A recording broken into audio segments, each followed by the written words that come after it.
wabarakatuh Bu. Gimana kabarnya? Alhamdulillah. Ya terima kasih ya Ibu sudah ini ke sini dan kita santai saja kita ngobrol-ngobrol, bincang-bincang tentang nanti persiapan supervisi akademik. Ya. Jadi kita ini akan mengadakan supervisi akademik, di mana supervisi akademik itu ada 3 tahapan ya Bu. Yang pertama pra observasi, yang kedua kunjungan kelas, yang ketiga pasca observasi. Nah, kita ini sekarang sedang pra observasi ya.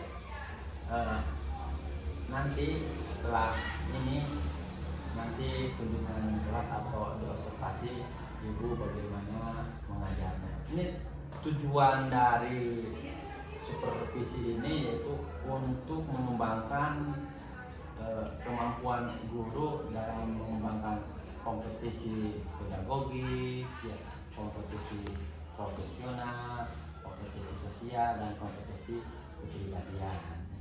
Nah, jadi tujuannya itu begitu. Nah, kalau Ibu ini guru PPKN ya? Iya, Ya. saya mengajar PPKN. Nah, kelas berapa nanti akan akan diobservasi oleh Bapaknya? Mungkin kelas 7. Oh iya. Mana ya RPP-nya ya? Nah, ini nanti Ibu waktu pas kegiatan belajar itu mungkin sesuai dengan rencana pembelajaran. Nah, kira-kira itu tujuan pembelajaran dari RPP yang akan diajar itu apa tujuan pembelajarannya? Untuk saat ini mungkin karena materinya mengenai Bhinneka Tunggal Ika, jadi tujuan pembelajarannya itu peserta didik diharapkan dapat mengidentifikasi, menyajikan laporan, serta menghargai keberagaman makna budaya dan arti penting budaya bagi bangsa Indonesia, serta aspek budaya yang berada di lingkungan sekitar. Oh iya, jadi itu tujuannya. Jadi siswa itu mampu mengidentifikasi dan menyajikan ya. Nah, itu berarti bagaimana itu indikator capaian tujuan pembelajaran itu? Ya, untuk indikatornya diharapkan peserta didik itu mampu mengerti pengertian budaya itu seperti apa, kemudian dapat menjelaskan aspek-aspek budayanya, kemudian menjelaskan macam-macam aspek budaya, dan terakhir dapat menyajikan laporan mengenai pengertian budaya itu dan aspek budaya itu sendiri. Ini jadi tak kuncinya itu makna budaya ya, di mana dari makna budaya itu ada menjelaskan dan menyajikan ya. Dan menyajikan itu berarti menyajikan laporan tentang pengertian budaya dan aspek budaya. Jadi nantinya bagaimana sih skenario yang akan Ibu terapkan nanti di ini atau proses kegiatan pembelajarannya itu bagaimana gitu kira-kira? Mungkin untuk pertama seperti biasa salam pembuka, baca doa, absensi, kemudian memeriksa kebersihan kelas dan lain sebagainya. Dan rencananya saya akan menyajikan sebuah video yang menampilkan berbagai macam budaya yang ada di Indonesia, khususnya di lingkungan sekitar. Iya. Nah, kalau kegiatan intinya itu bagaimana itu kan? Kegiatan intinya itu yang akan sebenarnya akan observasi kegiatan intinya itu. Ya. Nah, setelah peserta didik menonton sebuah video, maka peserta didik dibentuk sebuah kelompok, 3 atau 4 kelompok. Kemudian peserta didik membaca materinya juga, dan kemudian peserta didik menyajikan laporan yang dimana saya sudah memberikan pertanyaan-pertanyaan sebelumnya. Laporan dikerjakan secara berkelompok dan dilaporkan menjadi tugas. Dan kira-kira model pembelajaran yang akan diterapkan itu apa ya nantinya itu? Saya menggunakan model atau metode mungkin Iya. metode inquiry, yang dimana ada diskusi, presentasi, eksplorasi. Nah, setelah jadi skenario tadi, ya Bapak paham skenario nya, jadi modelnya itu inquiry ya, jadi menemukan mungkin ya, menemukan sesuatu. Nah, kira-kira setelah modelnya itu kriteria ketercapaian tujuan pembelajaran itu apa penilaiannya? Kriteria ketercapaiannya ya, kalau dari penilaian sikap itu dilakukan dengan teknik observasi atau mengamati sikap dari peserta didiknya sendiri melalui kegiatan pembelajaran baik secara mandiri ataupun kelompok. Kemudian dari penilaian pengetahuan tentunya melalui tes tulis dan lisan seperti tadi ada tugas kelompok seperti itu. Kemudian yang penilaian keterampilan itu melalui observasi proses, hasil diskusi dan hasil pekerjaan baik tugas individu ataupun kelompok, dan menganalisis gambar berbagai kegiatan musyawarah di lingkungan sekolah atau masyarakat. Nah, itu berarti itu KTP-nya ya. Ada juga ini kriteria penilaian pengetahuan itu bagaimana gitu nanti? Kompetensinya, Ya, kompetensi yang dinilai. Ya. Yang pertama itu kompetensi yang menunjukkan sikap gotong royong, kemudian menghargai, disiplin, kemudian kompetensi pengetahuan untuk menjelaskan prinsip ataupun mengenai bahan ajar, kebineka tunggal ikaan, kemudian potensi keterampilan, kemampuan kerja kelompok, kerja dalam kelompok. Jadi kerja kelompok ya, betul ini karena sekolah kita merupakan sekolah penggerak yang menerapkan kurikulum merdeka, di mana jadi kita ini dalam nanti kegiatan belajar mengajar itu harus berpihak kepada murid ya, model kerja kelompok gitu, diskusi itu sesuatu yang berpihak pada murid. Kira-kira apa nih Ibu akan melaksanakan kegiatan ini? Untuk kelas 7 mungkin di minggu ini ada di hari Jumat. Oh iya, iya. Ya, nanti saya akan kunjungan kelas ya, bagaimana Ibu dalam memberikan materinya sesuai dengan RPP yang Ibu berikan ini. Itu saja ya. Terima kasih. Nanti di ini Bapak akan lihat kunjungan kelas nanti pada hari Jumat. Terima kasih ya. Sama-sama Bapak.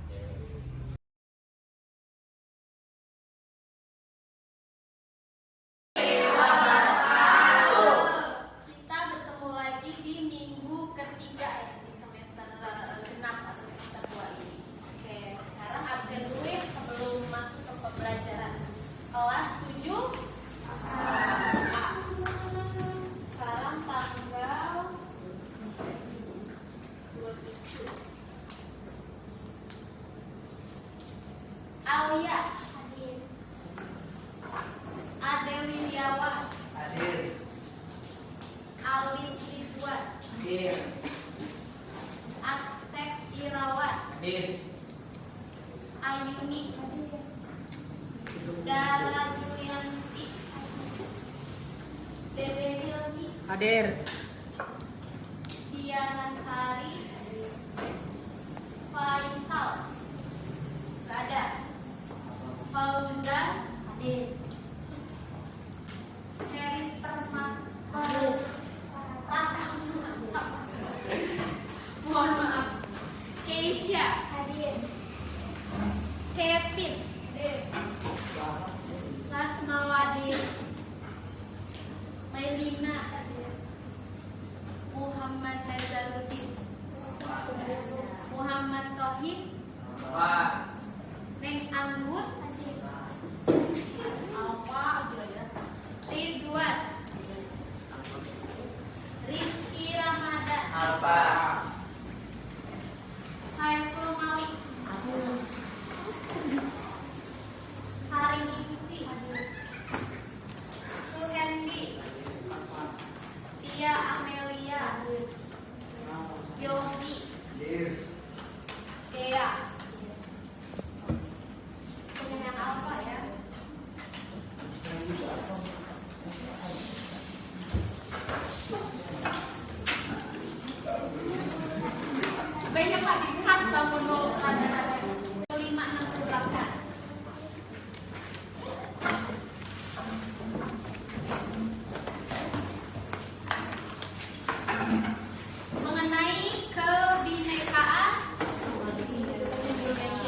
Indonesia. Oke, mengenai kebinekaan Indonesia langsung saja. Oke, kebinekaan Indonesia itu ada 5. Karena arti dari kebinekaan itu adalah keberagaman. Yang pertama ada keberagaman gender. Kemudian keberagaman suku, kemudian keberagaman budaya, kemudian keberagaman agama, dan terakhir keberagaman ras dan golongan. Oke, lanjut ya. Bhinneka Tunggal Ika. Mungkin kalian sering melihat ya di Garuda Pancasila. Ada yang tahu arti Bhinneka Tunggal Ika? Apa sih? Ya, berbeda-beda tetapi tetap satu jua. Seperti yang kalian ketahui ya, bahwa bangsa Indonesia itu memiliki banyak pulau. Itu tidak hanya satu daratan Pulau Jawa saja. Ada Pulau Kalimantan, Sulawesi, Sumatera, Nusa Tenggara, Papua, dan ada pulau-pulau kecilnya seperti Pulau Komodo, kemudian Pulau Seribu. Itu termasuk ke negara Indonesia, di mana Indonesia itu negara kepulauan. Yang tentu saja Indonesia memiliki keberagaman suku bangsa, agama, ras, kemudian bahasa ya. Karena setiap pulau, bahkan satu pulau saja, setiap daerahnya kan memiliki banyak budaya, bahasa, dan ras. Betul? Kalian tinggal di Pulau Jawa, provinsi tepatnya Jawa Barat. Jawa Barat teh bahasanya apa? Sunda cenahnya. Jadi kalau berbicara bahasa Indonesia pun akan bercampur dengan bahasa Sunda, cenah teh gitu kan ya. Kemudian di Pulau Jawa ada provinsi apa lagi selain provinsi Jawa Barat? Jawa Tengah. Mereka menggunakan bahasa apa? Jawa. Nah, di sini Ibu sudah perlihatkan bahwa kebinekaan Tunggal Ika kita dapat melihat dari sini ada 5 agama. Ya. Kemudian 718 bahasa kurang lebih. Kemudian ada 1340 suku bangsa. Kemudian ada 4 ras dan terakhir ada 378 budaya. Itu tersebar di seluruh Indonesia. Ya, makanya setiap provinsi, setiap pulau, adat istiadat, budaya, bahasa setiap orang itu akan berbeda. Ketika kalian orang Sunda misalkan berkunjung ke Yogyakarta, kalian tidak akan berbicara berbahasa Sunda ya. Maka dari itu ada bahasa persatuan, bahasa Indonesia. Kalau misalkan tidak ada bahasa persatuan, mana berbicaranya ya antara orang Jawa sama Sunda? Nggak nyambung dong. Orang di sana ngomong Jawa, di sini ngomong Sunda. Kemana arahnya kan? Maka diperlukanlah bahasa, itu bahasa persatuan, bahasa Indonesia. Di sini paham? Ada yang ditanyakan? Oke, lanjut dulu ya. Nah, gender. Pernah mendengar kata gender sebelumnya? Gender itu adalah jenis kelamin. Ada berapa jenis kelamin di dunia ini? 2. Ada 2 ya. Yang pertama perempuan dan laki-laki, atau male atau female. Male dan female gitu ya. Tidak ada namanya bencong atau apa gitu ya. Nah, mau kalian ke belahan dunia manapun, baik di Indonesia, Asia, ataupun di Eropa, ataupun di Amerika, gender hanya ada 2, laki-laki dan perempuan. Kalau kita kaitkan dengan agama, di agama pun dijelaskan hanya ada Adam dan Hawa, tidak ada yang lainnya. Makanya gender itu adalah jenis kelamin. Nah, antara jenis kelamin laki-laki dan perempuan itu dibedakan tentu dari antropologi. Dipandang dari antropologi, kalau zaman dulu seperti itu, laki-laki yang bekerja keluar, laki-laki lah yang mendapatkan pendidikan lebih tinggi. Kalau perempuan mah cukup pendidikan sampai SMP, SMA rumah saja. Tapi berbeda dengan zaman sekarang, betul? Baik laki-laki ataupun perempuan memiliki hak yang sama, belajar yang sama, ketika mau bekerja boleh bekerja, tapi untuk mengurus anak, mengurus rumah itu adalah tanggung jawab bersama sebetulnya ya. Kalau dilihat secara antropologi seperti itu, antara di zaman dahulu sama zaman sekarang mungkin berbeda pola pikirnya ya antara laki-laki dan perempuan. Kalau zaman dulu tidak ada perempuan yang sekolahnya berpendidikan tinggi, jarang. Kalau sekarang, apalagi sudah merdeka, wanita pun harus memiliki pendidikan. Berkat siapa pahlawan Indonesia wanita? Salah satunya R.A. Kartini. Makanya namanya dinamakan dengan emansipasi wanita. Wanita boleh berpendidikan tinggi, boleh bekerja, bahkan boleh memimpin sebuah organisasi. Kemarin calon ketua OSIS kan ada ya.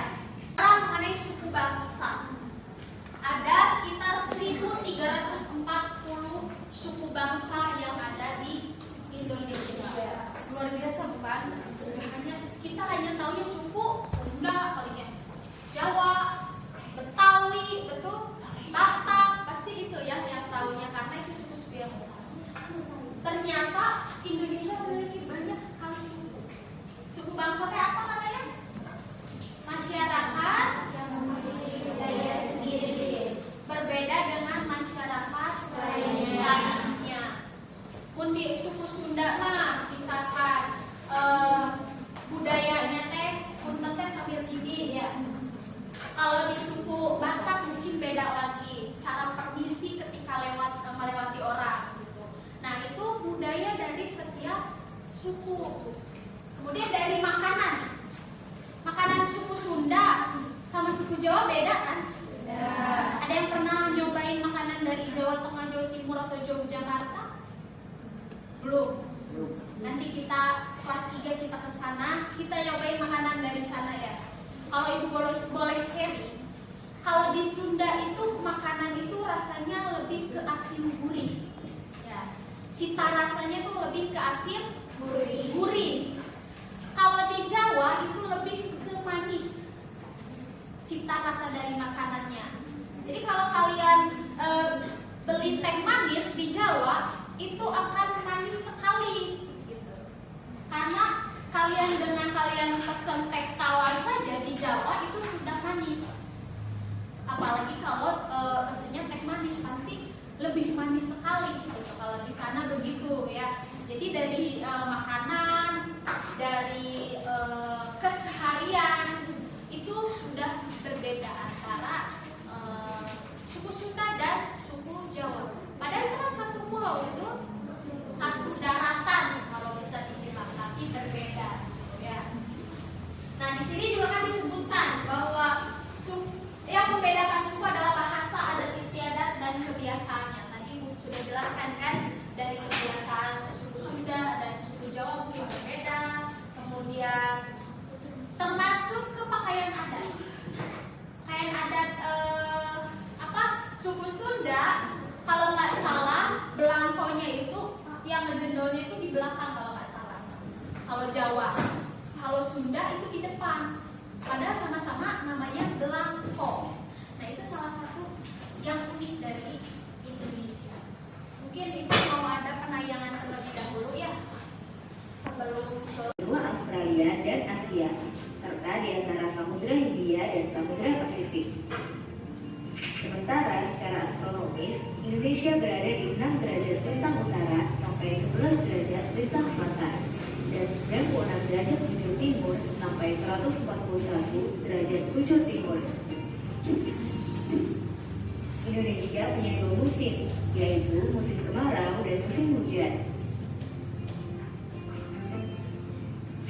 Negara kita ini disebut sebagai negara kepulauan karena terdiri dari banyak pulau.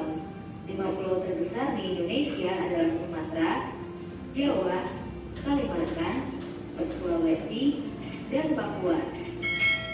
Indonesia dibagi menjadi beberapa provinsi dari Sabang sampai Merauke. Apakah teman-teman tahu ada berapa provinsi di Indonesia? Yap, ada 34 provinsi. Dari 34 provinsi itu, Indonesia punya banyak tempat yang penuh dengan keindahan alam dan sudah dikenal hingga seluar negeri.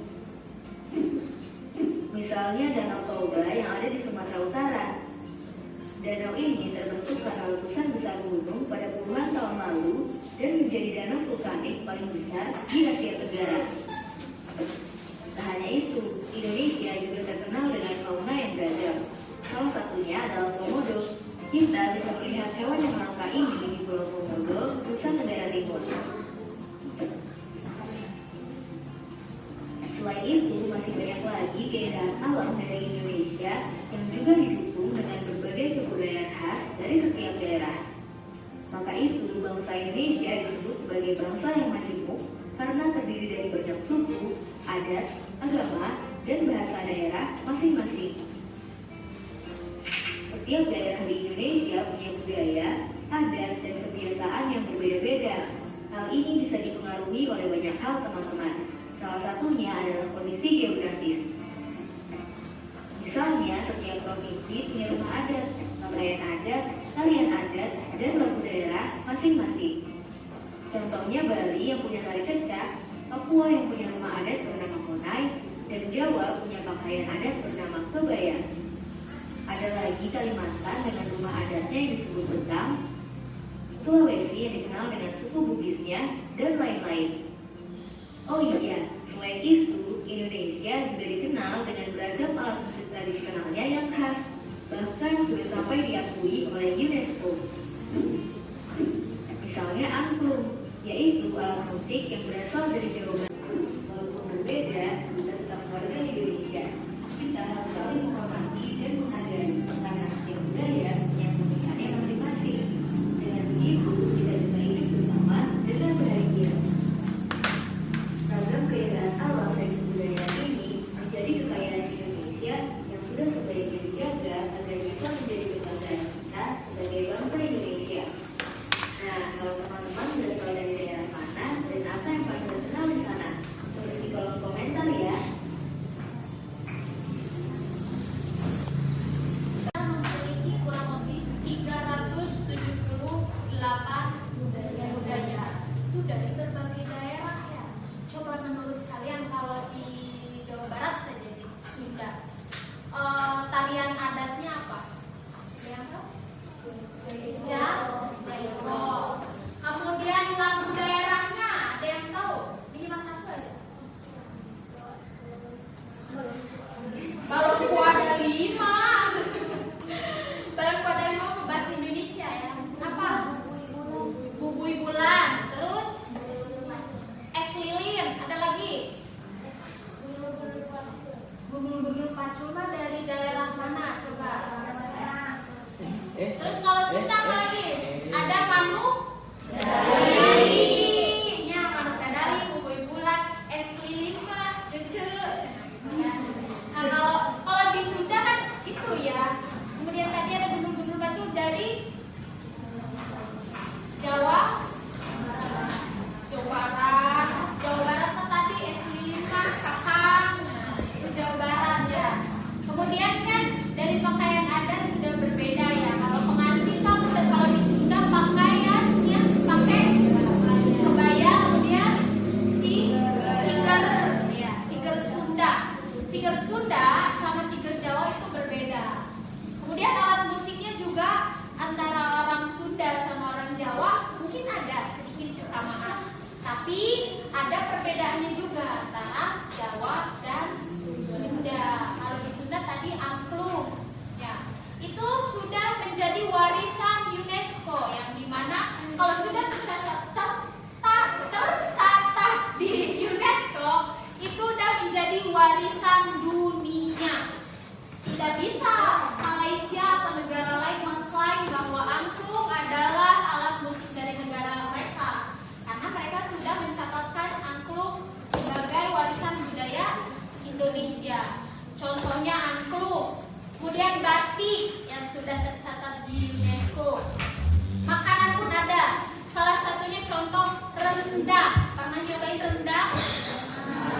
Dari daerah mana rendang? Ayo. Di rumah makan apa kalau kita? Padang. Padang ada di provinsi Sumatera Barat. Ya. Nanti kita belajar peta lagi ya. Harus tahu antara Sumatera, Sulawesi, Kalimantan, Jawa, Papua. Ya. Dan itu kan Sumatera tidak hanya Sumatera Barat. Ada provinsi apa lagi?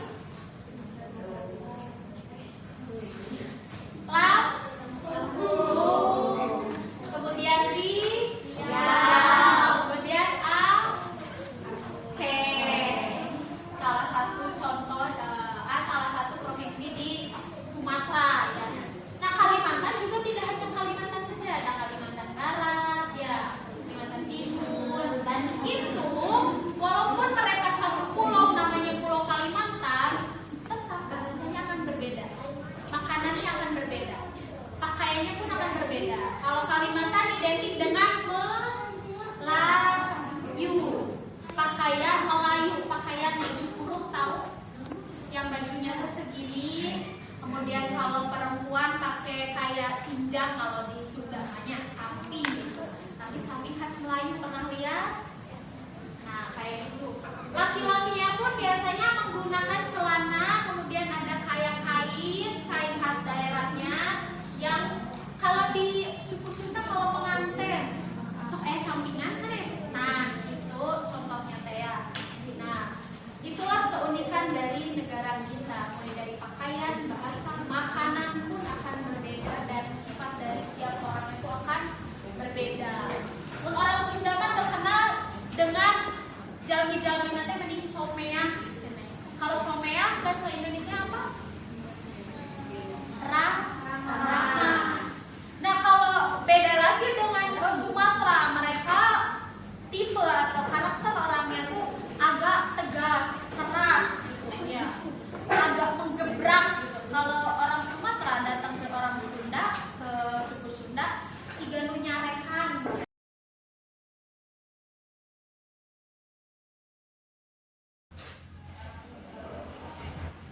Bismillahirrahmanirrahim. Assalamualaikum warahmatullahi wabarakatuh. Waalaikumsalam warahmatullahi wabarakatuh. Apa kabarnya Pak Roman hari ini? Alhamdulillahirobbilalamin, baik.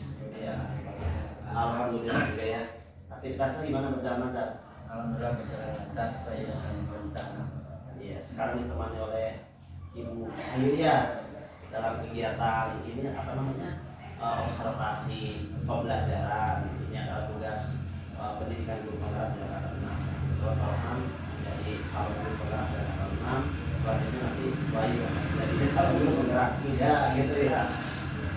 Dalam kegiatan ini Bu Ayu direpotkan dengan kegiatan Pak Roman dan juga diundang di sini bersama saya. Mohon maaf nih waktunya ya. Terima kasih juga atas waktunya. Kemarin berarti sudah melaksanakan kegiatan observasi dan kunjungan kelas juga, dan observasi juga sudah dilaksanakan. Cuman kegiatan pasca observasinya belum ya, dan akan dijadwalkan hari ini. Oke, dalam kegiatan pasca observasi akan kita rekam sebagai bahan laporan untuk pendampingan individu ke-5 kali ini. Peran saya nanti sebagai observan atau pengamat, nanti Pak Roman sebagai coach dan Ibu Ayu sebagai coach. Apakah bisa dimulai? Siap. Ya, silakan. Assalamualaikum Bu. Bagaimana kabarnya hari ini? Ya, alhamdulillah dalam kesempatan ini kita melaksanakan namanya itu pasca observasi ya. Karena waktu kemarin kita sudah melaksanakan saya sebagai calon guru penggerak mengobservasi ibu praknya, dan kemarin juga observasi kunjungan kelas ya. Pada kesempatan ini kita berarti sedang melaksanakan pasca observasi. Dari kunjungan kelas yang kemarin itu, ibu sudah melaksanakan pembelajaran kegiatan di kelas berapa kemarin? Kelas 7. Ya, di kelas 7 ya, kebetulan aturan berarti menggunakan modul ajar karena sekolah kita kan menggunakan kurikulum merdeka ya, kurikulum merdeka. Jadi sekolah ini jelas menggunakan modul ajar PPKN ya. Iya. Sekarang yang jadi ini pertanyaannya itu kira-kira ini tujuan ibu nih dalam coaching supervisi akademik ini apa nih? Jadi menurut Bapak tujuannya adanya coaching supervisi ini yaitu untuk mengetahui kekurangan saya dalam mengajar gitu ya. Jadi dalam kegiatan pembelajaran itu oleh Bapak kebetulan yang diobservasinya, jadi tujuannya untuk mengetahui kekurangan saya dalam proses mengajar atau apakah sudah sesuai dengan modul ajar ataukah ada kekurangan lainnya yang saya belum sadari. Iya, jadi mengevaluasi kekurangannya tujuan dalam pasca observasi sekarang ini. Tentu itu nih, bagaimana nih perasaan ibu setelah melaksanakan kemarin kunjungan kelas itu ya, perasaannya itu bagaimana gitu? Kalau mengenai perasaan saya tentunya sangat plong ya Pak, enggak gitu. Setidaknya saya sudah berusaha untuk mengajar sesuai dengan modul ajar yang sudah dibuat. Jadi seperti itu. Jadi nih waktu kemarin waktu pembelajaran waktu saya melakukan observasi kunjungan kelas, ibu sudah melaksanakan sesuai dengan modul ajar dari PPKN, pelajaran PPKN. Ini kira-kira menurut ibu nih kekurangan apa dalam kegiatan kemarin itu waktu pembelajaran waktu saya mengadakan observasi kunjungan kelas? Menurut saya kekurangan dari pembelajaran kemarin yang sudah dilaksanakan itu melihat dari fokus siswa itu sedikit kurang ya, apalagi di PPKN kan banyak menceritakan mengenai materi-materinya. Kemudian selain itu juga ketika ada kegiatan presentasi anak itu kurang aktif, jadi kurang aktif menyampaikan atau kurang luas dalam menyampaikan materi yang dipresentasikan. Kemudian sumber ajar di sekolah kita itu masih terpaku hanya kepada buku ajar saja. Seperti itu. Jadi itu kekurangan ataupun beberapa kendala dalam pembelajaran PPKN.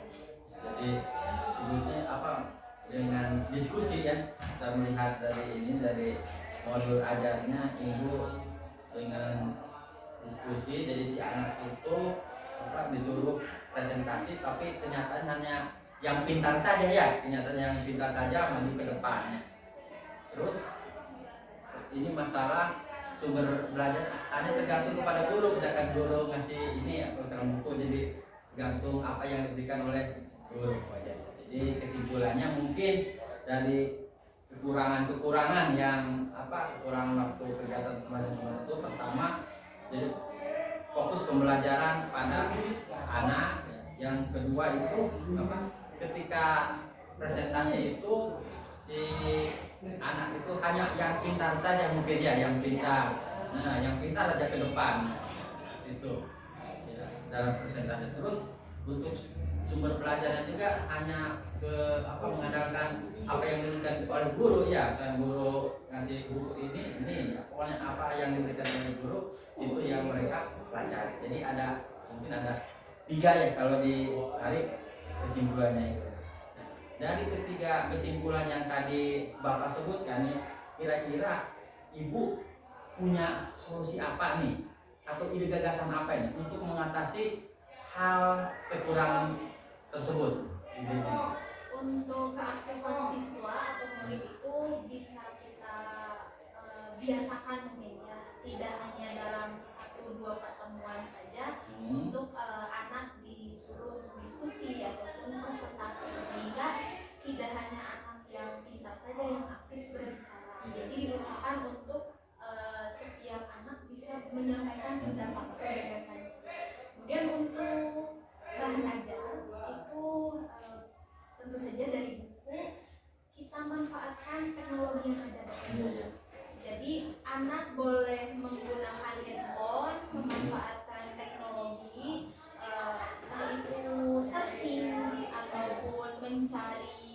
buku-buku secara daring atau berupa e-book dari Google. Jadi kita bisa menggiring anak untuk mencari e-book ataupun sumber-sumber belajar lainnya dari internet ataupun teknologi yang Jadi ada beberapa solusinya, yaitu mungkin untuk siswa yang tidak aktif dalam diskusi atau presentasi, karena mencoba untuk mungkin satu persatu maju, tapi mungkin itu masalah waktu ya. Tapi bisa diatur masalah waktu. Terus untuk ini apa selanjutnya, untuk masalah sumber belajar kan tadi, walaupun di sekolah kita tidak boleh bawa HP kan, ini bisa memerintahkan dengan pendampingan, bagaimana silakan untuk melihat YouTube atau Google ya, dan juga mungkin digiring ke perpustakaan ya. Nah ini kalau yang ini masalah pembelajaran siswa kurang fokus, ini bagaimana nih Bu? Tadi kan untuk hanya buka itu, bagaimana kira-kiranya? Ya, mengenai fokus belajar sebetulnya saya belum terlalu paham harus seperti apa. Setelah saya juga beberapa kali berkonsultasi dengan guru lain mengenai fokus belajar, untuk memecahkan bagaimana agar anak bisa fokus belajar itu seperti apa. Nah, tapi belum ada solusi yang pasti. Jadi mungkin apakah ada masukan gitu dari Bapak mengenai fokus belajar ini? Oh iya. Jadi maksudnya itu dalam pembelajaran mungkin Ibu strateginya ya bisa diganti, mungkin kalau dalam ini ya, dalam diskusi boleh strategi dengan apa, window shopping ya, namanya window shopping. Jadi nanti di modul aja sebutkan bahwa siswa apa dengan hasilnya itu strategi mengisi format tabel pada kertas manila tentang pengertian dan aspek budaya. Nah di sini berarti anak di kertas manila ditempelkan. Nah itu bisa dengan strategi window shopping. Jadi anak bergerak terus ya. Apalagi pelajaran PPKN, apalagi pas siang itu supaya tidak ngantuk. Dia dengan strategi window shopping bisa ya. Nah itu supaya anak bergerak terus dari kelompok ke kelompok ya. Ada itu mungkin strategi yang pertama. Strategi yang kedua juga untuk berbagai keberagaman anak dalam menerima pembelajaran, Ibu juga bisa ini dengan penggunaan pembelajaran diferensiasi ya. Nah dengan diferensiasi, sebagaimana sekolah kita kan sudah mengadakan IHT, in-house training untuk masalah diferensiasi walaupun seluas-luas. Nah itu bisa digunakan itu, apalagi dengan misalkan anak dengan berbagai macam keberagamannya, itu diferensiasi, misalkan diferensiasi konten Ibu silakan bagaimana materi variasi materinya. Terus kalau diferensiasi proses juga Ibu bisa bagaimana anak yang mau melihat video-video dengan pembelajarannya itu silakan, atau yang mau dengan ke perpustakaan. Nah jadi dalam pembelajaran anak itu akan fokus dan keberagaman anak juga akan terakomodir dengan diferensiasi itu. Juga bisa juga itu minat anak bisa diinikan ini, apalagi PPKN ya, bisa supaya lebih menarik gitu. Nah, jadi kesimpulannya, masukan dari Bapak ini, masukannya ini yang pertama, Ibu strateginya itu ubah ya, dan disebutkan di APK strateginya mencoba dengan window shopping ya. Terus yang kedua dengan pembelajaran diferensiasi ya. Terus kira-kira nih Bu, dengan apa yang tadi saya beri masukan ke Ibu ini, rencananya ini kira-kira apa nih Ibu, atau di kelas mana ini untuk penerapan apa yang saya diberi masukan tadi? Apa kira-kira? Untuk masukannya mungkin terima kasih ya Bapak, nanti saya coba terapkan. Untuk pertemuan selanjutnya mungkin di minggu depan. Oh iya. Minggu depan di hari Selasa. Dan itu saja mungkin ya. Terima kasih Bu atas kesempatannya ya. Untuk selanjutnya mangga lanjutkan aktivitas Ibu. Mangga itu saja Bu. Terima kasih ya Bu. Terima kasih, masih dilanjut Ibu. Masih dilanjut di sini ya. Masih kita lanjutkan ya. Alhamdulillah sudah selesai. Boleh tarik nafas dulu. Bagaimana perasaannya Pak Roman sudah menjadi coach buat Bayu? Ya, alhamdulillah saya sebagai coach sebagaimana dengan percakapan alur tirta gitu ya, dengan alur tirtanya saya dikasihkan tujuannya menggali identifikasi dan rencana sampai ke aksinya, tindakan aksinya itu.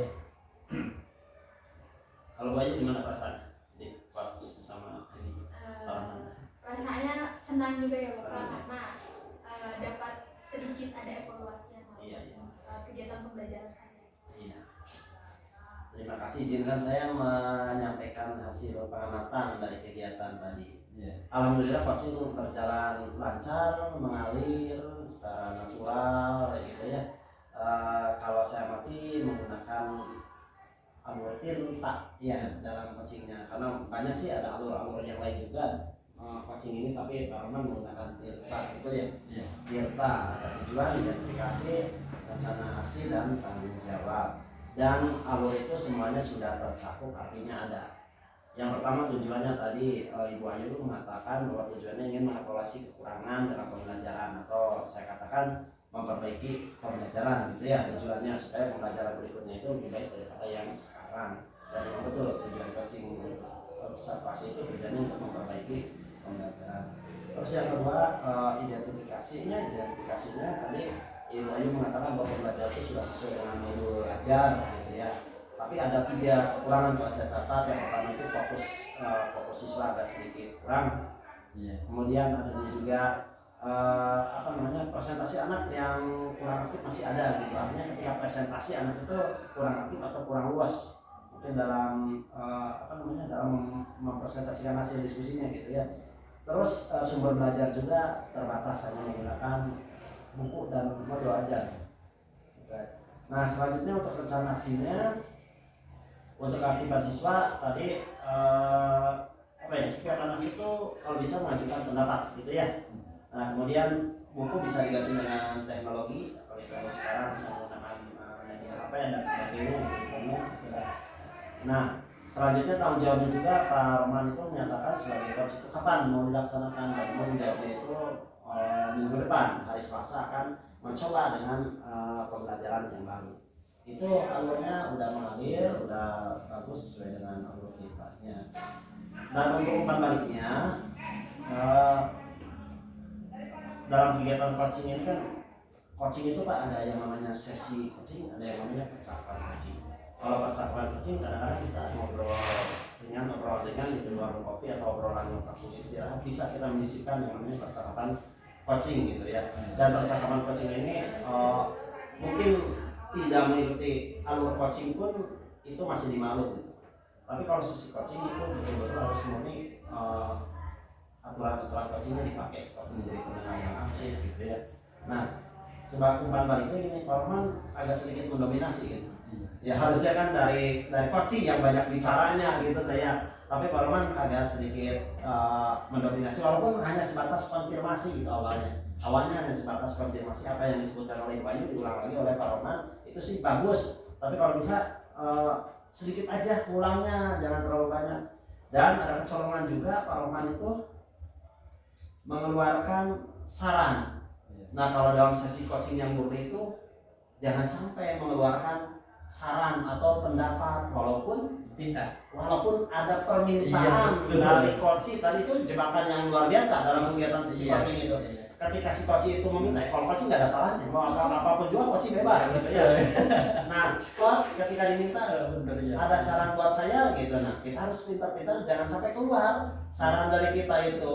Tadi malah Pak Roman mengeluarkan saran dengan window shopping dan dengan pembelajaran di manajemen. Dari coaching harusnya coaching yang munculnya. Nah Pak Roman ketika ditanya saran itu balik lagi tanya aja nggak apa-apa. Jadi respect saya saking ku ini semangat colongan ya. Nah jadi kalau dalam sesi coaching itu kita tidak diperkenankan untuk memberikan pendapat.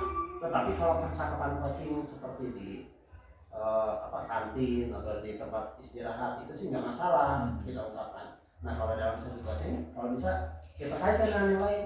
Nah, coba Ibu bagaimana kalau dikaitkan dengan media, dengan teknologi, kira-kira bagaimana mencari solusinya. Nah, nanti kembali lagi, oh iya, kira-kira untuk mengaktifkan itu saya akan mencari YouTube atau mana, nanti solusinya muncul dari Ibu, bukan dari Poroman gitu.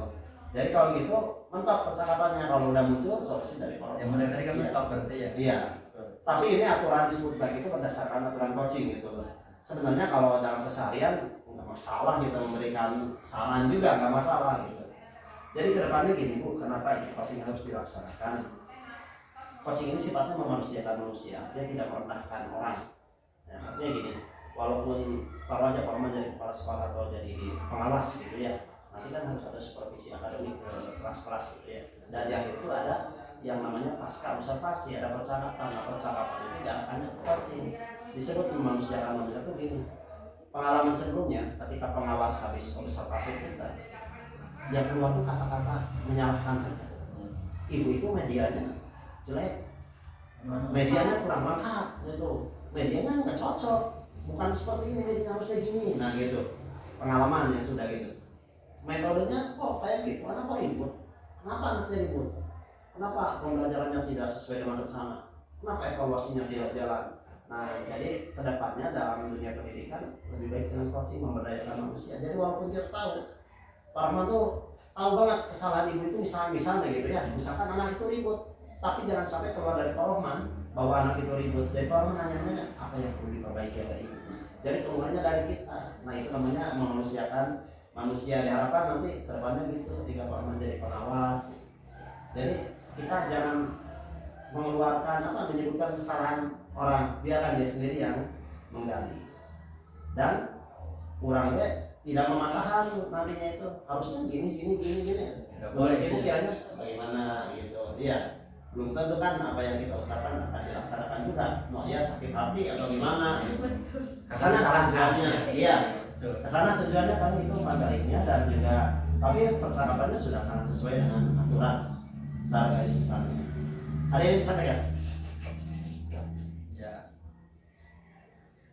Terima kasih tadi atas umpan baliknya, sangat mencerahkan sekali dan saya lebih paham lagi bagaimana itu coaching yang baik, walaupun emang kenyataannya seperti itu seperti tadi ya. Jadi kalau ada ya coaching memang betul tidak salah ya coaching Tidak ada salahnya. mau bagaimanapun juga saatnya kita sebagai coach itu ya jadi ya itulah. Jadi saya lebih tercerahkan kembali dengan umpan balik yang tadi Bapak berikan. Cukup ya Pak? Tadi Bu ada yang disampaikan? Pak cukup, sudah jelas ya? Iya. Terima kasih nih untuk kegiatannya, terutama buat Ibu Ayu sudah menyempatkan waktunya di sela-sela pembelajaran. Terima kasih untuk sesi pasca observasi. Percakapan coachingnya kita tutup aja sampai di sini ya. Kita lanjutkan dengan kegiatan pendampingan berikutnya ya. Terima kasih Bu. Assalamualaikum warahmatullahi wabarakatuh.